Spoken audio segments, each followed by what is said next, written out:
Thank you.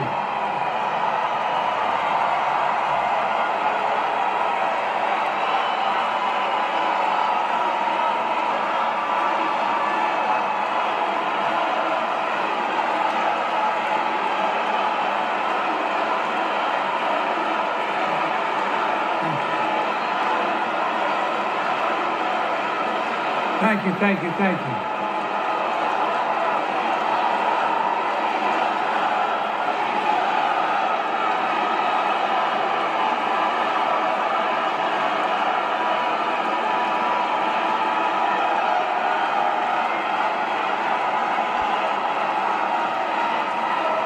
Thank you, thank you, thank you.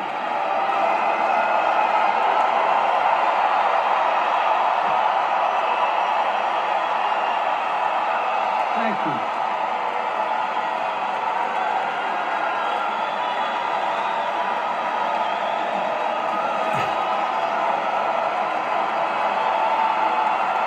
Thank you.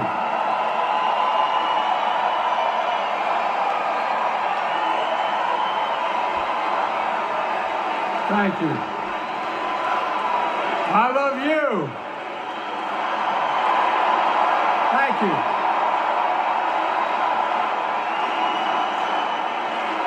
Thank you, thank you, thank you.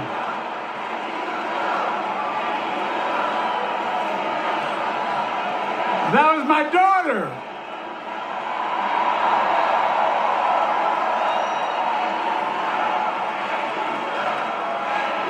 Thank you.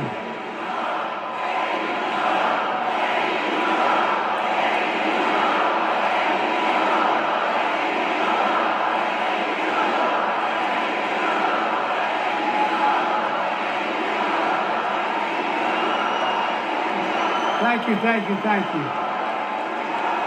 Thank you. Thank you for so. I tell you what.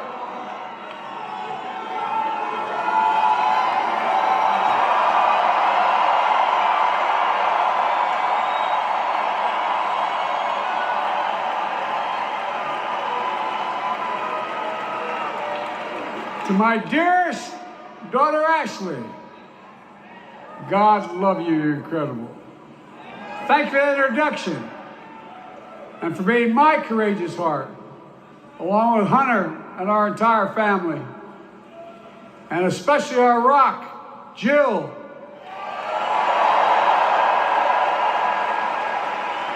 Who, as those of you who know us, she still leaves me both breathless and speechless. Everybody knows her. I love her more than she loves me.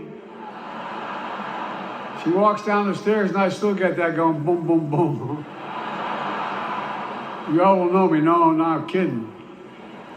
Let's give a special round of applause to our First Lady, Jill Biden.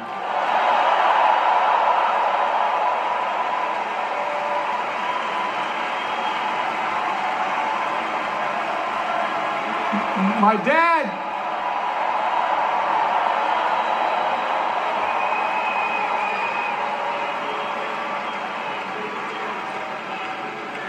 dad used to have an expression, for real. He'd say, Joey, family is the beginning, the middle, and the end. And I love you all. Folks. And America, I love you.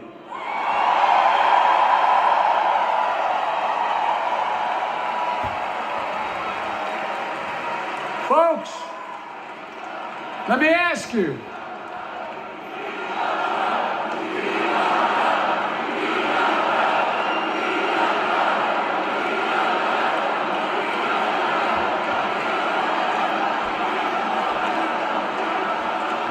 Let me ask you. Are you ready to vote for freedom?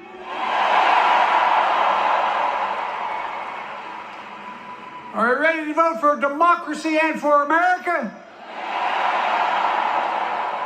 Let me ask you, are you ready to elect Kamala Harris and Tim Walz, President and Vice President of the United States?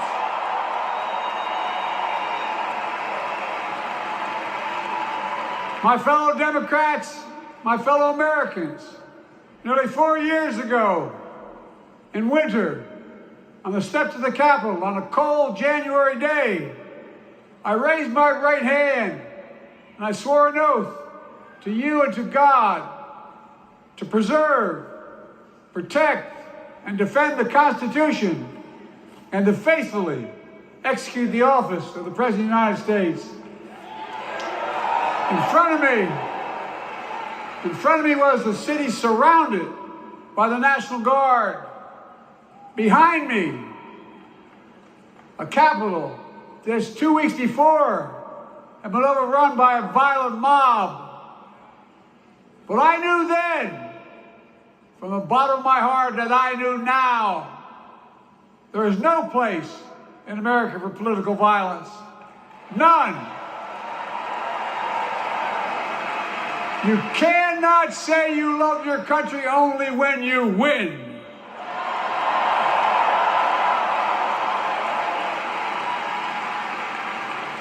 In that moment, I wasn't looking to the past. I was looking to the future.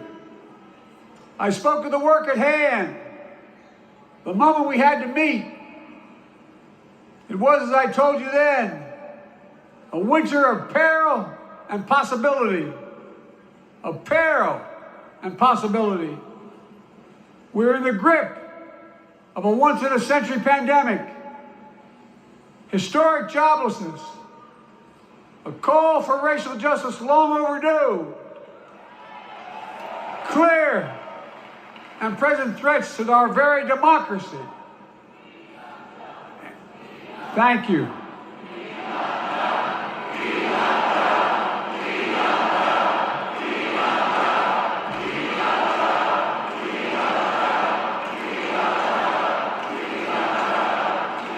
And yet I believed then, and I believe now, that progress was and is possible. Justice is achievable. And our best days are not behind us, they're before us.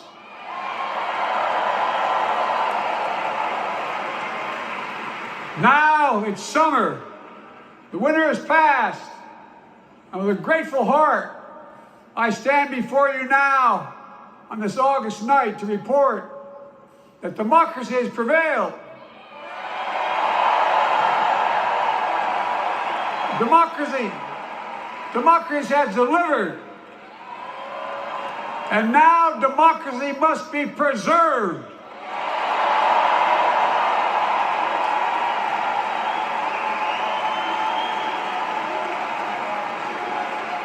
You've heard me say before,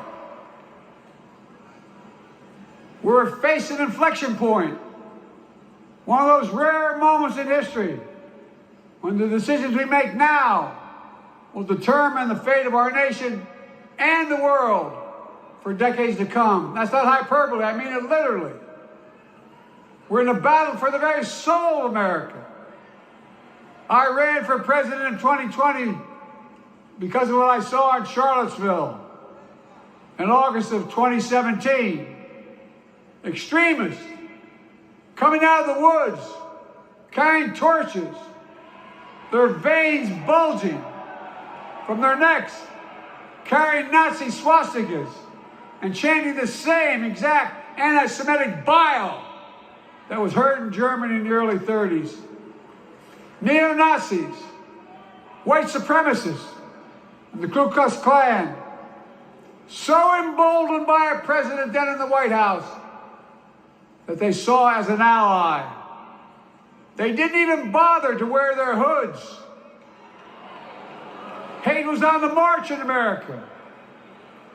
Old ghosts in new garments, stirring up the oldest divisions, stoking the oldest fears, giving oxygen to the oldest forces that they long sought to tear apart America.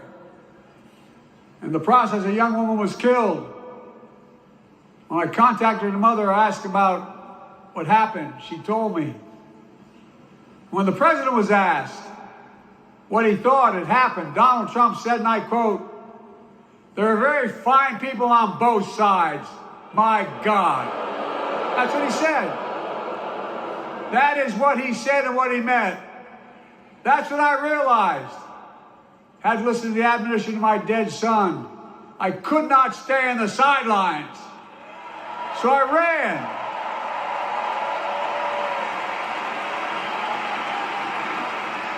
Because I had no intention of running again.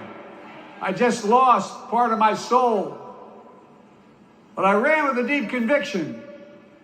In America, I know and believe in an America where honesty, dignity, decency still matter. An America where everyone has a fair shot and hate has no safe harbor.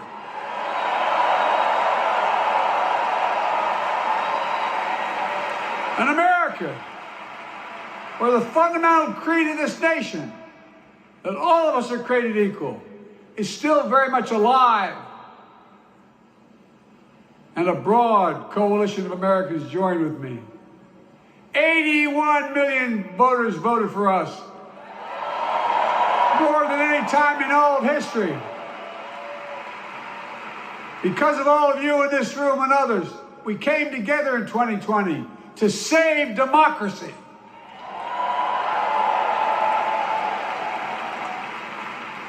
As your president, I've been determined to keep America moving forward, not going back. To stand against hate and violence in all its forms. To be a nation where we not only live with but thrive on diversity. Demonizing no one, leaving no one behind, and becoming the nation that we profess to be. I also ran to rebuild the backbone of America, the middle class.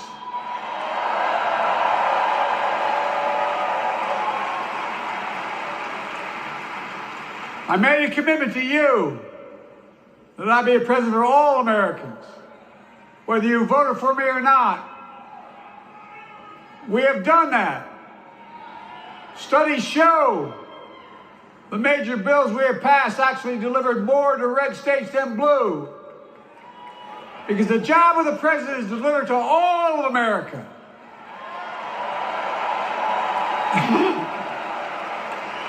Because of you, and I'm not exaggerating, because of you, we've had one of the most extraordinary 4 years of progress ever, period. When I say we, I mean Kamala and me. Just think about it. COVID no longer controls our lives. We've gone from economic crisis to the strongest economy in the entire world. Record 16 million new jobs. Record small business growth. Record high stock market. Record high 401ks. Wages up and inflation down, way down, and continuing to go down.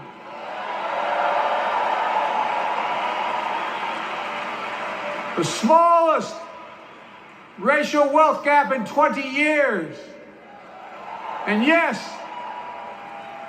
we both know we have more to do, but we're moving in the right direction.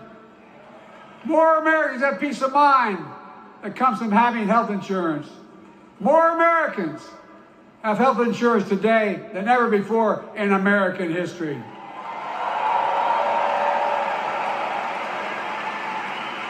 And after, as a young senator beginning to fight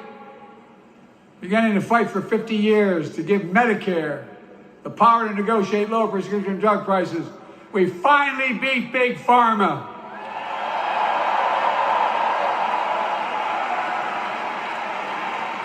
And guess who cast the tie-breaking vote? Vice President, soon-to-be President Kamala Harris.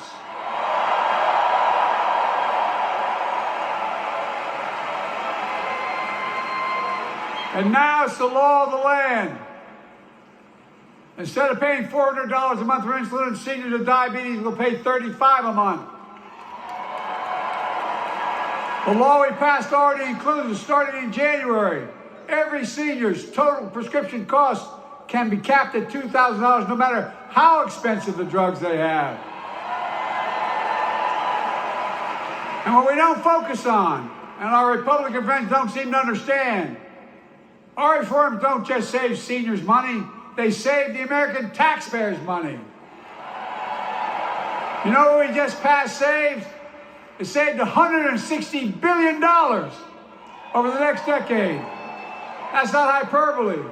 It's because Medicare no longer has to pay those exorbitant prices to the big pharma. But look, thank you, Kamala, too. Look, folks, how can we have the strongest economy in the world without the best infrastructure in the world? Donald Trump promised Infrastructure Week every week for 4 years, and he never built a damn thing.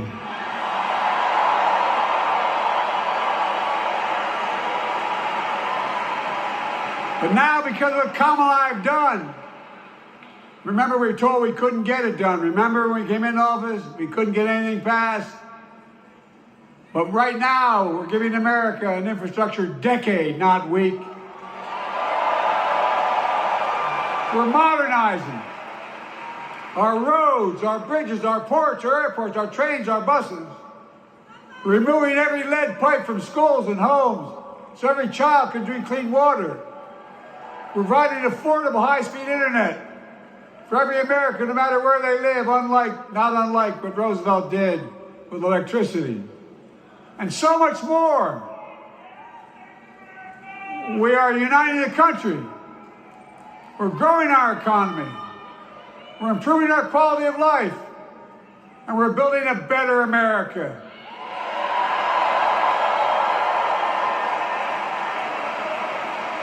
Because that's who we are. How can we be the strongest nation in the world without leading the world in science and technology? After years of importing 90% of our semiconductor chips from abroad, which America invented those chips. Our Chips and Science Act meant that private companies from around the world are now investing literally tens of billions of dollars to build new chip factories right here in America.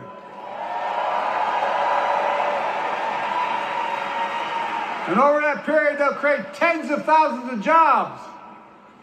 And many of those jobs in the so-called fabs, the buildings that make the chips, that are being constructed now. And guess what? The average salary in those fabs, size of a football field, will be over $100,000 a year, and you don't need a college degree.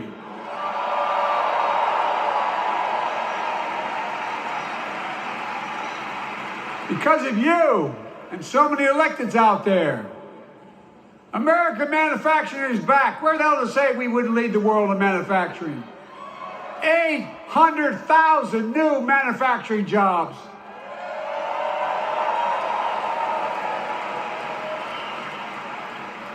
Our Republican friends and others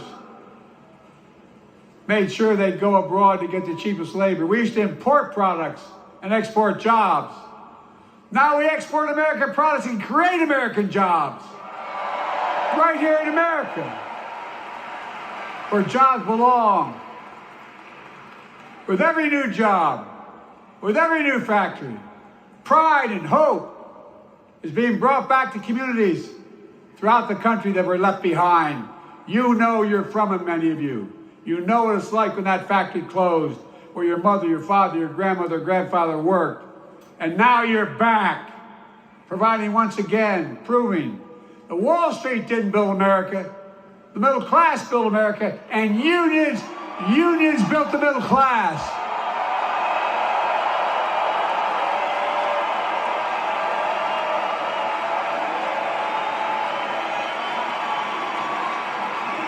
It's been my view since I came to the Senate. And that's why I'm proud to have been the first president to walk a picket line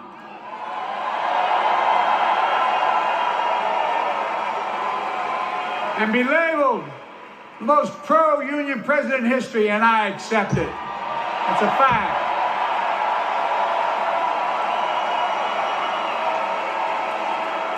Because when unions do well, we all do well.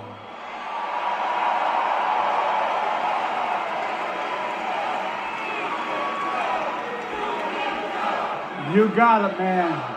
You got it.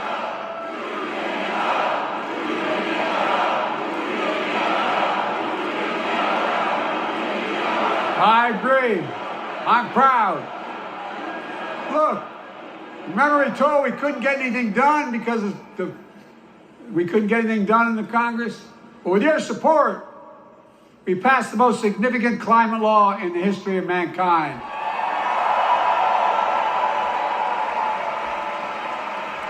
Over $370 billion. Cutting carbon emissions in half by 2030. Launching a climate corps, similar to AmeriCorps and Peace Corps, creating tens of thousands of jobs for young people of the future who are going to make sure this continues. Creating hundreds of thousands of jobs in clean energy for American workers, including the IBEW installing 500,000 charging stations all across America. And in the process, reducing carbon emissions. And we're seeing it. We're seeing to it that the first beneficiaries of environmental initiatives are those fence-line communities that have been smothered by the legacy of pollution. Louisiana and Delaware, Route 9, all the factories, all those chemical factories are right next to the poorest neighborhoods. They're the ones we're going to bring back.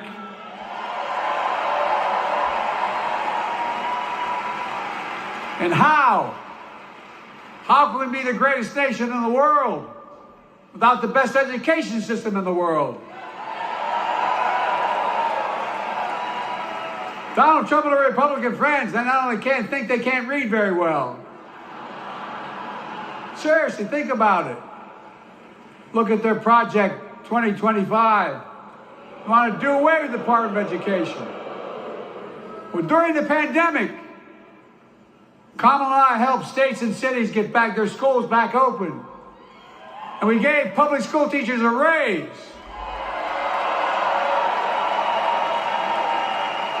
We created apprenticeships with business and the communities, putting students on a path to a good paying job, whether or not they go to college. And by the way, we're making college a hell of a lot more affordable.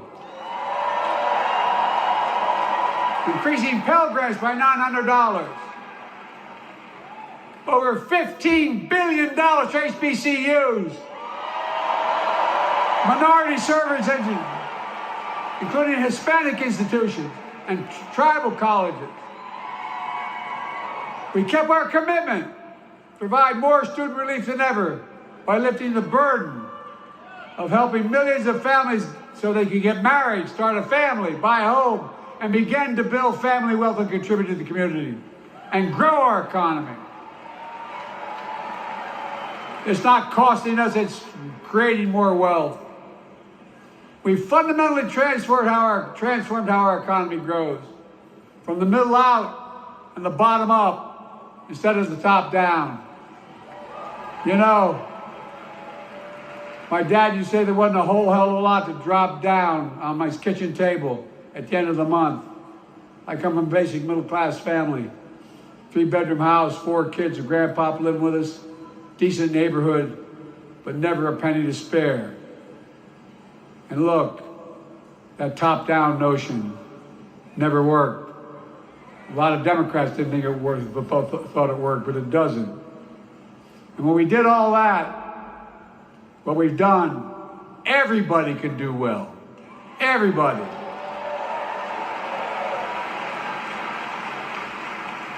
Donald Trump calls America a failing nation. No, I'm serious. But think about this. Think about this. He publicly says to the whole world, I'm going to say something outrageous. I know more foreign leaders by their first names and know them well than anybody alive. just because I'm so damn old. But I'm not joking. Think of the message he sends around the world when he talks about America being a failing nation. He says we're losing. He's the loser. He's dead wrong.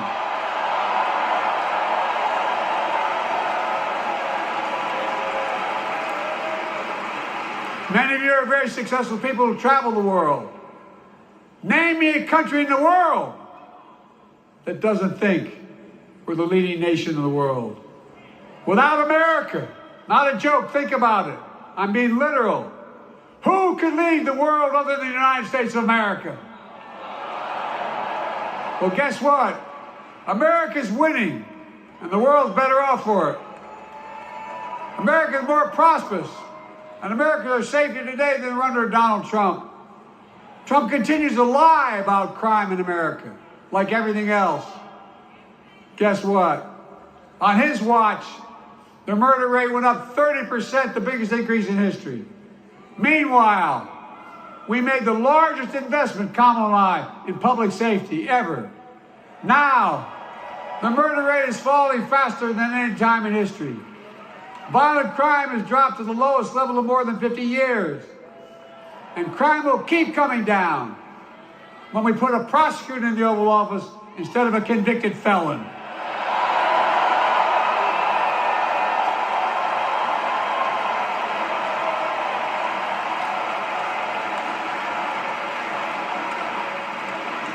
And folks, the distinguished senator from the deceased senator from California and I passed the first ban on assault weapons. And guess what? It worked. If we care about public safety, we need to prevent gun violence. And what makes me ashamed when I travel the world, which I do, more children in America are killed by a gunshot than any other cause in the United States. More die from a bullet than cancer, accidents, or anything else in the United States of America. My God. That's why Kamala and I are proud. We beat the NRA when we passed the first major bipartisan gun safety law in 30 years.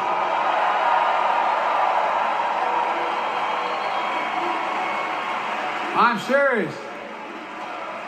That comes from here. And now it's time to ban assault weapons again. And demand universal background checks.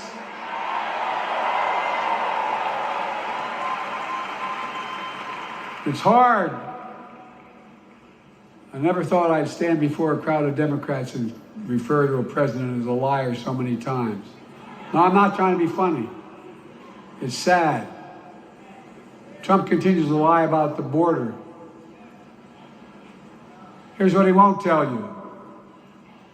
Trump killed the strongest bipartisan border deal in the history of the United States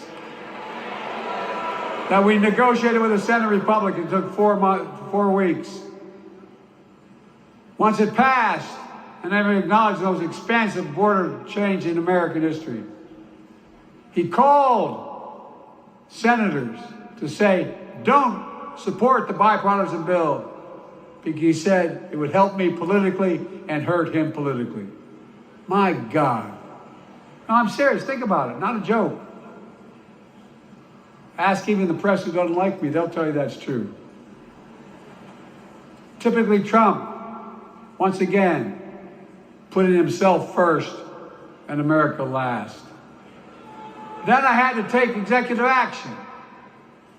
The result of the executive action I took, border encounters have dropped over 50%. In fact, there are fewer border crossings today than when Donald Trump left office.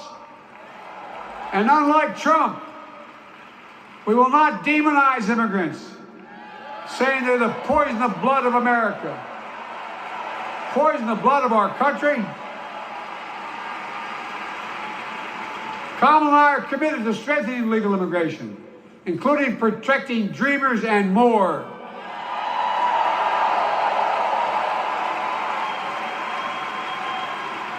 And here's what else I believe in. Protecting your freedom to vote, your freedom to love who you love,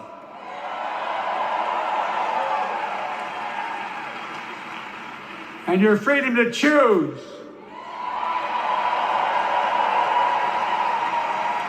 In its decision overturning Roe v. Wade, as you heard earlier tonight, the United States Supreme Court majority wrote the following, quote, women are not without electoral or political power. No kidding. MAGA Republicans found out the power of women in 2022. And Donald Trump is going to find out the power of women in 2024. Watch.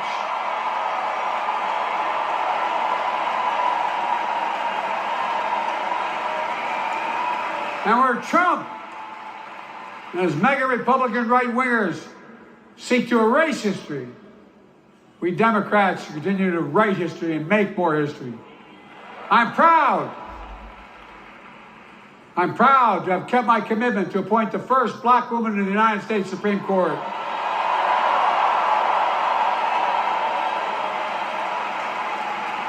Ketanji Brown Jackson, a symbol for every young woman in America that you can do anything. I'm proud that I've kept my commitment to have an administration that looks like America and that taps in to the full talent of our nation. The most diverse cabinet in history, including the first black woman of South Asian descent to serve as vice president. And will soon serve as the 47th President of the United States.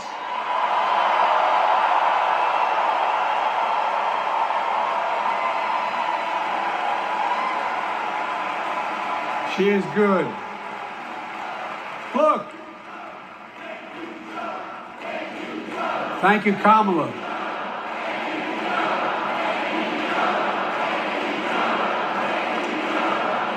Folks, I've long said we have many obligations as a nation.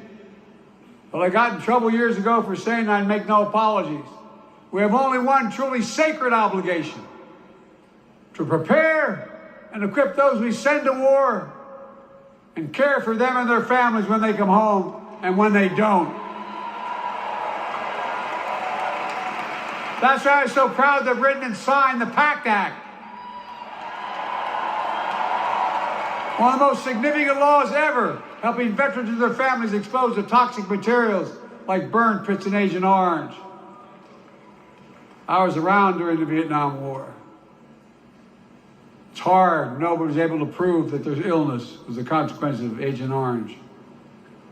And no one was able to prove initially that because they lived in burn pits like my son lived next to in Iraq for a year, that is the cause of their illness.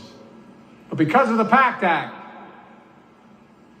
a surviving spouse with 2 children is now eligible for a stipend of about $3,000 a month. And those children who lost a parent are eligible for tuition benefits to go to college and to get job training. It's already helping over 1 million veterans and their families just so far. Well, I love them, and I'm so proud of my son's service. We get it.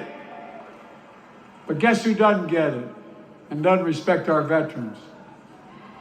We know from his own chief of staff, the 4-star General John Kelly, that Trump, when in Europe, would not go to the grave sites in France, the brave service members who gave their lives to this country.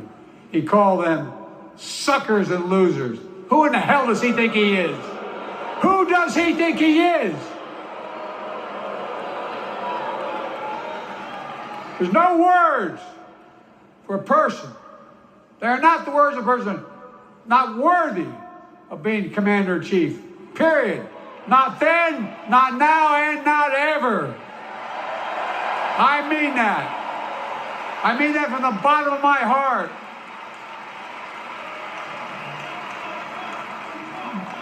Just as no commander-in-chief should ever bow down to a dictator, the way Trump bows down to Putin. I never have, and I promise you, Kamala Harris will never do it. Will never bow down. When Trump left office, Europe and NATO was in tatters. Not a joke. America First doctrine changed our whole image in the world. Well, they gave the hours, about 190 hours sum total, than my counterparts who heads of state in Europe, to strengthen NATO. We did. We united Europe like it hadn't been united for years, adding Finland and Sweden to NATO. 10 days before he died, Henry Kissinger called and said, not since Napoleon has Europe not looked over their shoulder at Russia with dread until now. Until now. Well, guess what? Putin thought he'd take Kyiv in 3 days. 3 years later, Ukraine is still free.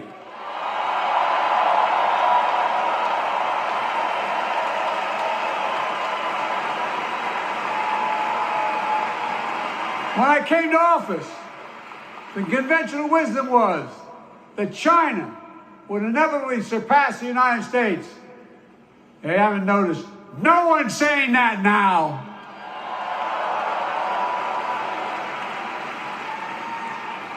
And we'll keep working to bring hostages home and end the war in Gaza and bring peace and security in the Middle East.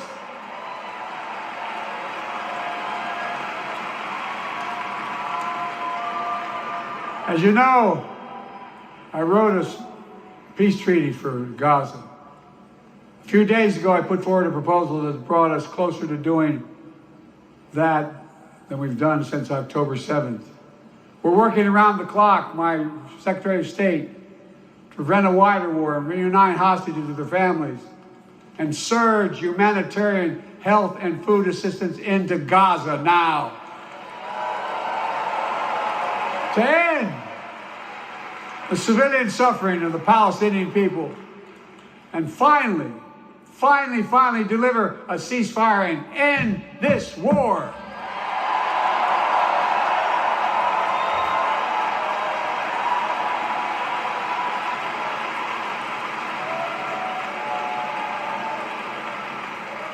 Those protesters out in the street, they have a point. A lot of innocent people are being killed on both sides. Just as we worked around the clock to bring home wrongfully detained Americans and others from Russia in one of the most complicated swaps in history, but they're home. Kamala and I are going to keep working to bring all Americans wrongfully detained around the world home. I mean it. Folks, I've got 5 months left in my presidency. I've got a lot to do. I intend to get it done.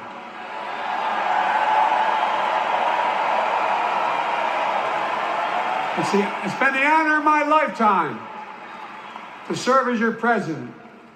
I love the job, but I love my country more.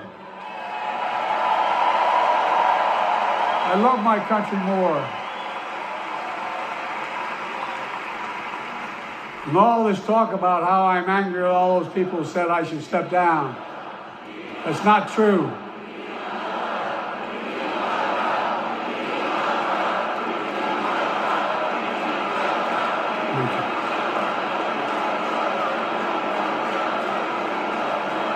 I love my country more, and we need to preserve our democracy. In 2024, we need you to vote. We need you to keep the Senate. We need you to win back the House of Representatives. And above all, we need you to beat Donald Trump.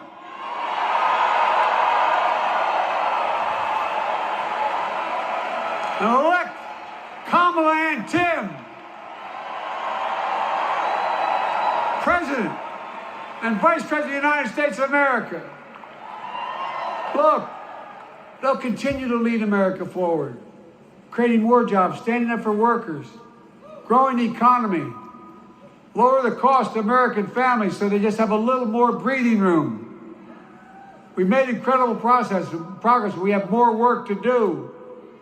And Kamala and Tim will continue to take on corporate greed and bring down cost of food.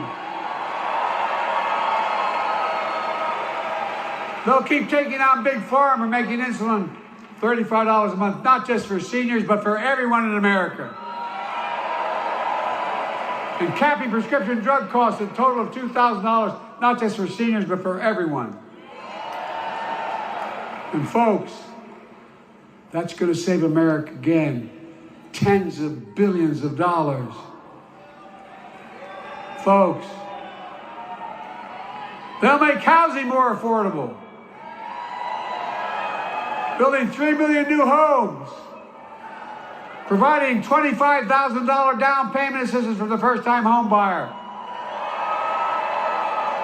more than the 10 we approved. Donald Trump wants a new tax on imported goods, food, gas, clothing, and more.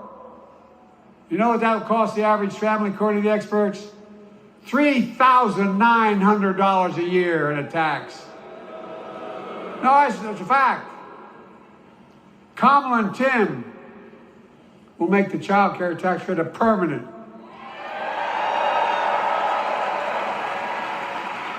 Lifting millions of children out of poverty and helping millions of families get ahead. But you know what Trump has? He created the largest debt any president had in 4 years with his $2 trillion tax cut for the wealthy. Well, Trump has a new plan. He wants to provide a $5 billion tax cut for corporations and the very wealthy. Put us further in debt. And folks, you know we have 1,000 billionaires in America. You know what their average tax rate they pay? 8.2%. If we just increase their taxes we proposed to 25%, which isn't the highest tax rate even, it would raise $500 billion new dollars over 10 years. They'd still be very wealthy. Look, Kamala and Tim are going to make them pay their fair share. They'll protect Social Security and Medicare. Trump wants to cut Social Security and Medicare. Kamala and Tim will protect your freedom. They'll protect your your right to vote. They'll protect your civil rights. And you know, Trump will do everything to ban abortion nationwide. Oh, he will.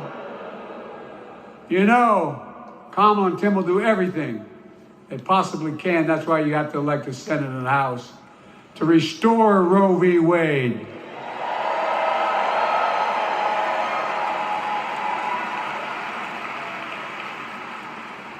The ancient Greeks taught us that character is destiny. Character is destiny. For me and Jill, we know Kamala and Doug are people of character. It's been our honor to serve alongside them. And we know that Tim and Gwen Walz are also people of great character. Selecting Kamala was the very first decision I made when I became our nominee. And it was the best decision I made my whole career.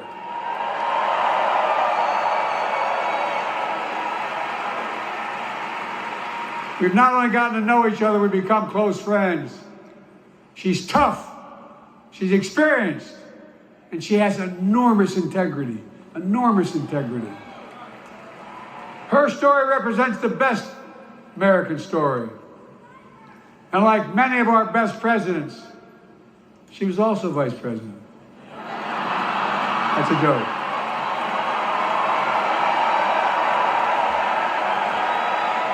But she'll be a president our children can look up to.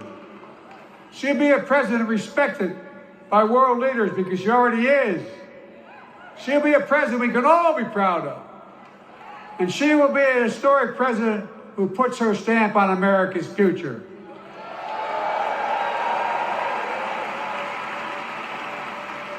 This will be the first presidential election since January 6th. On that day, we almost lost everything about who we are as a country. And that threat, this is not hyperbole, that threat is still very much alive. Donald Trump says he will refuse to accept the election result if he loses again. Think about that. He means it. Think about that. He's promising a bloodbath if he loses, in his words. And that he'll be a dictator on day one, in his own words. By the way, this sucker means it. No, I'm not joking. Think about it. Anybody else said that in the past, you'd think he was crazy. He is crazy, but you'd think it was an exaggeration, but he means it. We can't let that happen. Folks, all of us carry a special obligation. Independents, Republicans, Democrats. We saved democracy in 2020, and now we must save it again in 2024.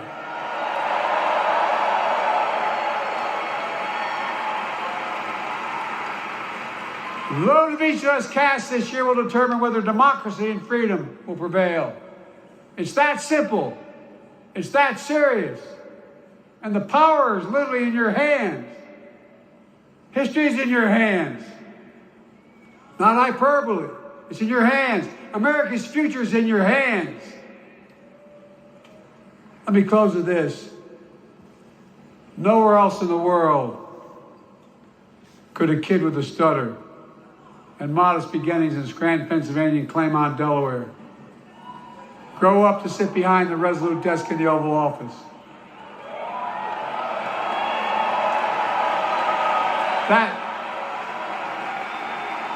That's because America is and always has been a nation of possibilities.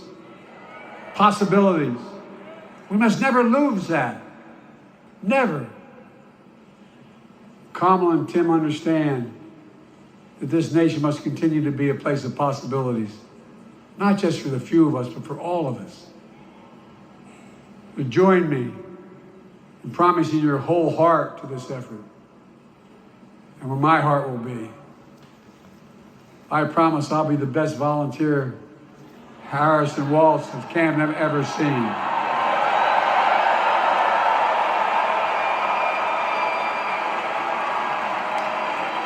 Each of us has a part in the American story. For me and my family, there's a song that means a lot to us, that captures the best of who we are as a nation. The song is called American Anthem. There's one verse that stands out, and I can't sing worth a damn, so I'm not going to try. I'll just quote it. The work and prayers of centuries have brought us to this day. What shall our legacy be? What will our children say? Let me know in my heart, when my days are through, America, America, I gave my best to you.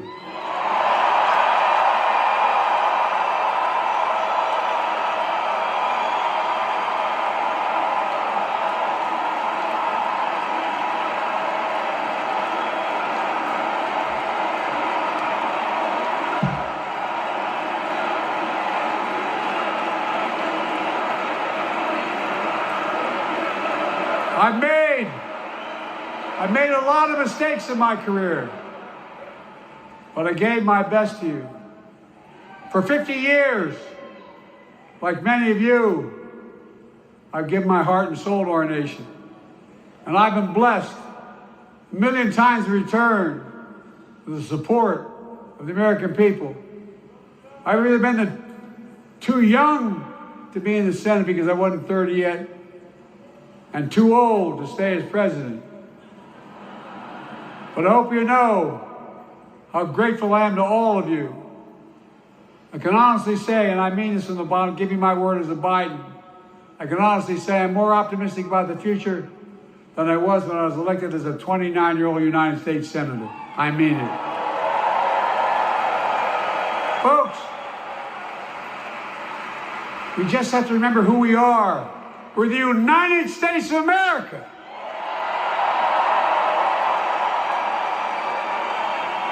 And there's nothing we cannot do when we do it together. God bless you all, and may God protect our troops. Thank you.